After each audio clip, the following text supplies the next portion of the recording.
Dans cette vidéo, on va voir 5 astuces de développeurs web professionnels pour coder jusqu'à 10 fois plus vite que ce que vous faites actuellement. Chacune de ces astuces vous permettra d'aller jusqu'à 2 fois plus vite, et si vous regardez la vidéo en entier, eh bien 2 fois 5, ça devrait faire x 10.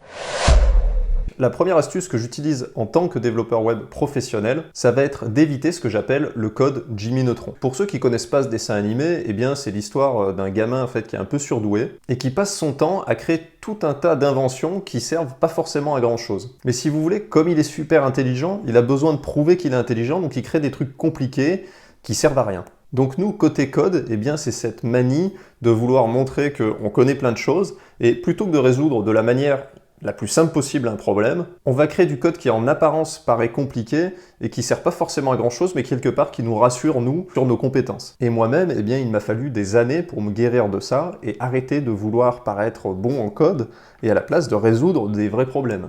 Et l'exemple le plus tarte à la crème là-dedans, je me rappelle, c'est quand j'avais découvert l'opérateur ternaire à la place de if-else, et je me mettais à l'utiliser partout et à faire des imbrications, etc.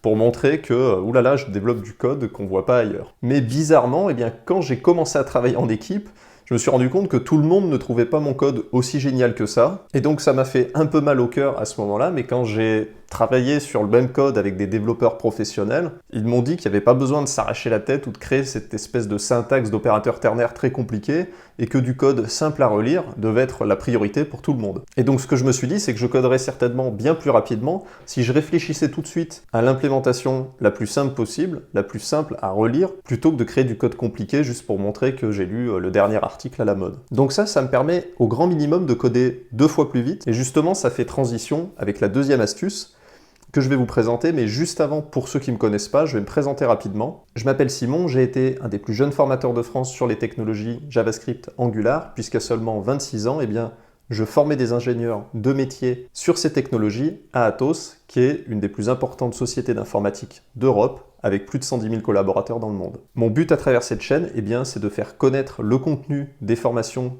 que je donne en présentiel, et de les proposer eh bien, sur Internet pour que n'importe qui puisse les suivre depuis un simple espace membre en ligne, plutôt que de se déplacer et de devoir demander à son entreprise de payer des milliers d'euros pour rejoindre ces programmes. En tout cas, si vous souhaitez devenir développeur web professionnel, eh bien vous retrouverez sur cette chaîne chaque semaine une vidéo et un défi JavaScript. Et si une semaine je rate une vidéo, c'est simplement que j'ai beaucoup de travail à côté et que la vidéo elle est décalée d'une semaine. Mais pas d'inquiétude, dès que j'ai 1 heure ou 2 pour moi, je bosse pour vous produire des petites vidéos sur YouTube. Mais passons à la deuxième astuce pour coder 2 fois plus rapidement. Donc ce qu'on vient de voir, c'est que votre code, il n'est pas là pour résoudre vos problématiques d'ego, mais pour apporter de la valeur à des gens. Et une des erreurs que j'ai fait pendant très longtemps, c'est, même si j'essayais de calmer mon ego, je créais beaucoup de complexité dans mon code à cause de l'anticipation. Donc pour illustrer ça, j'aimerais vous partager un peu une expérience que j'ai eue quand j'étais à Atos. En fait, sur un projet, j'avais 2 tech leads différents.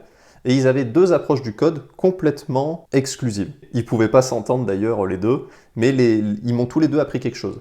Donc je vais les appeler le ninja et le chevalier. Donc le chevalier, c'était donc un de mes tech leads. Et donc le chevalier, c'est quelqu'un qui a 40 kg d'armure, une épée immense. Et j'aime bien cette analogie parce que c'est pour montrer que c'est quelqu'un qui venait de l'univers très procédurier, très industriel, quelle que soit la problématique. Ok ?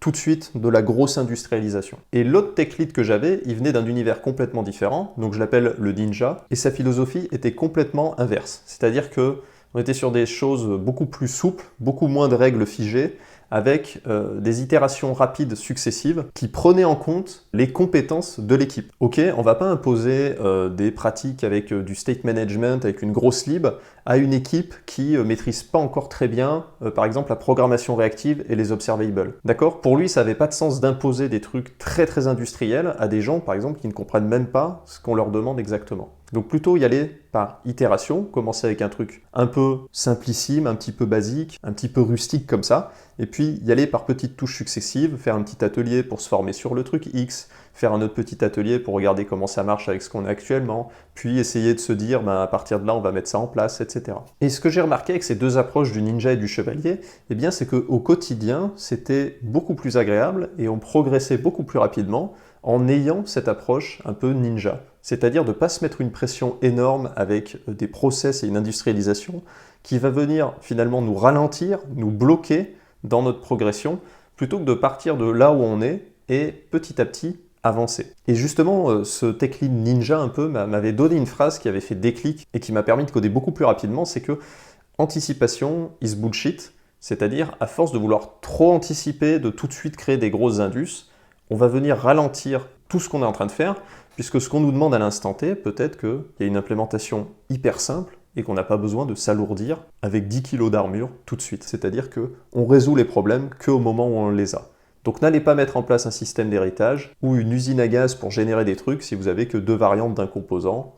Implémentez-les 2 fois, ça va tuer personne. Troisième astuce qui m'a permis d'aller 2 fois plus vite, eh bien, ça va peut-être vous choquer, mais c'est de ne jamais écrire de commentaires, ou alors le moins possible. En fait, lors de ma première année à Atos, eh bien, j'avais cette espèce de pulsion un peu compulsive, étrange, de toujours tout commenter, chaque fonction que j'écrivais, chaque variable, et j'étais convaincu que c'était une bonne pratique, parce que j'avais toujours entendu ça. Et donc j'avais installé tout un tas de plugins dans mon IDE pour générer automatiquement des commentaires, aligner automatiquement les commentaires. Et donc je passais mon temps à écrire, sans exagérer, autant de commentaires que de code. Mais un jour j'ai lu un livre que vraiment je vous recommande de lire aussi, c'est Clean Code de Robert Martin. C'est vraiment la Bible dans notre industrie du développement logiciel. Et il a un chapitre entier dans le livre où il explique que les commentaires ne servent absolument à rien. Pour moi, dans le livre, il donne un exemple de code qui ressemble à peu près à ça, je vous le mets à l'écran. Et honnêtement, quand vous êtes en train de bosser, vous avez envie de relire quel code. Il est évidemment beaucoup plus simple de relire le deuxième extrait de code. Donc, la grande idée pour coder plus vite, c'est d'arrêter de commenter du code qui n'est pas forcément optimisé. Donc, arrêtez d'écrire du commentaire sur du mauvais code, et virer tout ça pour le remplacer par du bon code. Donc on arrête d'écrire du mauvais code, on arrête d'écrire des commentaires, et on utilise toute son énergie pour directement mettre en place une implémentation beaucoup plus pertinente. Mais alors vous allez me dire, bah oui, mais moi comment je fais là pour écrire du code propre comme ça du jour au lendemain? Moi il y a une règle qui conseille aussi dans le livre, et qui m'évite de devoir écrire des commentaires pour me consacrer uniquement à mon métier qui est d'écrire du code, ça va être d'exprimer une intention par ligne de code. Donc chaque ligne doit faire une seule chose. Donc par exemple, si vous avez une condition avec if, eh bien le calcul entre guillemets dans la condition, vous pouvez l'extraire dans une constante juste au-dessus, qui va faire le calcul de cette condition, l'exprimer dans un booléen, et ensuite dans le if, on vient juste tester cette condition oui/non. Vous voyez, mais on sépare une intention par ligne, plutôt que d'avoir à la fois un if, plus le calcul de la condition, on est déjà sur 2 opérations fondamentalement. Et en appliquant ces conseils, une ligne, une instruction, eh bien j'ai une sorte de code qui est auto-documenté et qui est suffisamment simple et lisible en soi pour pouvoir se passer d'avoir à écrire des commentaires. La quatrième astuce de développeur pro qui me permet aujourd'hui d'aller 2 fois plus vite quand je code, ça va être d'éviter d'écrire des bugs. Alors là aussi c'est quelque chose de subtil, mais généralement quand on code, on a l'impression d'avoir fait un pas en avant, mais des fois on a créé une implémentation qui va produire un bug toutes les semaines pendant tout le reste de l'année. Et donc en fait on croit avoir fait un pas en avant, mais on en a fait 5 en arrière. Et donc ça ralentit énormément dans la vitesse à laquelle vous codez. Et donc ça c'est quelque chose de très concret, puisque par exemple même dans des projets très récents que j'ai fait, eh bien il y a 30-40% de la capacité du sprint, donc de ce qu'on va travailler nous côté développeur, qui est uniquement réservé à corriger des bugs, parce que l'implémentation actuelle eh bien, est une usine à créer des bugs. Donc l'avantage c'est qu'on se crée du travail. Honnêtement, aller corriger des bugs la moitié de son temps de développeur, c'est quelque chose de très pénible. C'est pas du tout l'activité favorite quand on code, d'aller mettre des console logs un peu partout et aller farfouiller dans un code pas très bien conçu. Mais en tout cas, si on réfléchit à notre problème, s'il y a quasiment la moitié du sprint qui est plus consacré à du bug, mais à continuer à coder, eh bien on irait déjà 2 fois plus vite. Alors la solution là-dessus, ça va peut-être vous choquer, mais c'est de ne pas écrire de test, mais d'écrire du code qui est testable. Ok? Parce que écrire le code et le test, à l'instant T, ça va vous prendre 2 fois plus de temps. Mais écrire juste du code que vous savez que vous allez pouvoir le tester parce qu'il est bien écrit, ça va vous permettre tout de suite de faire 80% du boulot, d'écrire du code testable sans forcément le tester tout de suite, mais en ayant en tête que le code que vous devez faire, vous allez devoir écrire un test dessus, donc il doit faire une chose, une seule tâche, de la manière la plus pure possible. Et en fait, au début, quand on écrit les tests, ça nous semble un peu débile parce que quand le projet est petit, on a tous les éléments en tête. Mais en fait, sur des projets importants, il arrive forcément un moment où il y a des morceaux entiers de l'application qui ne peuvent plus rentrer dans votre tête, ou même sur lesquels vous n'avez jamais travaillé, c'est toujours des collègues qui étaient dessus. Et donc il y a un moment où vous ne pouvez plus avoir en tête toute la partie fonctionnelle de votre projet. Vous ne pouvez pas avoir en tête les centaines de micro-fonctionnalités du logiciel et vérifier si ça marche à chaque fois et si vous n'avez rien cassé. Donc les tests vont permettre de garantir ça, c'est-à-dire que quand vous faites un pas en avant, vous ne faites pas 2 pas en arrière. Et c'est ce qu'on appelle de la non-régression. Et donc ça, c'est quelque chose de très important, puisque au-delà de coder plus vite, c'est surtout que ça permet d'être sûr qu'on avance dans ce qu'on est en train de faire et pas qu'on est en train de se mettre des cailloux dans le sac à dos. Alors, par rapport à notre histoire de coder 2 fois plus vite, ce que je vous recommande, c'est pas forcément d'écrire des tests, puisque à l'instant T, ça va vous ralentir. Mais ce que je recommande au minimum, eh bien, c'est d'écrire du code testable. C'est-à-dire d'avoir des petites fonctions qui font moins de 5 lignes, qui font une seule chose, et dont vous pouvez rapidement vérifier que l'output, la sortie, est valide ou non. Et donc ça, même sans savoir écrire des tests ou même sans les écrire, ça va vous obliger à concevoir votre projet d'une manière qui va vous faciliter les tests plus tard, mais surtout qui va causer beaucoup moins de bugs quand vous codez, de garder ça en tête. En tout cas, je pense que je ferai une vidéo dédiée sur les tests parce que c'est encore tout un autre univers et c'est quand même quelque chose qui est de plus en plus courant dans le monde du code parce que, honnêtement, pour garantir la qualité d'un logiciel, il n'y a pas grand-chose de mieux que les tests. Et enfin, 5e astuce de développeur pro qui me permet moi aujourd'hui de coder plus rapidement, ça va être de se construire un environnement pour la productivité. Donc ça peut paraître bête, mais j'ai passé des journées horribles parce que j'étais désorganisé, mon environnement de travail n'était pas top. Je donne des exemples tout bêtes, hein. La mise à jour du PC qui n'est pas prévue, ça vous coupe pendant un commit. Vous avez aussi les réunions imprévues, donc vous commencez à coder, puis d'un coup vous avez 2 heures de réunion qui sortent de nulle part. Ou encore tout simplement de ne pas avoir une hygiène de vie minimum. Donc c'est-à-dire que si vous avez super mal dormi ou vous vous êtes couché en regardant 3 films, le lendemain vous produisez pas grand-chose. Donc ce qui va être hyper important pour moi et qui me permet de coder beaucoup plus vite, c'est de savoir que je vais être dans un environnement où je peux bosser. Je dirais premièrement au niveau matériel, s'assurer d'avoir un PC qui fonctionne bien. Si votre PC est complètement flingué, demandez à votre employeur un vrai PC ou de votre côté, faites l'investissement, si vous voulez devenir développeur pro, d'avoir une machine qui tourne. Deuxième chose que je regarde côté matos, ça peut paraître évident, mais c'est d'avoir une connexion Wi-Fi qui tourne.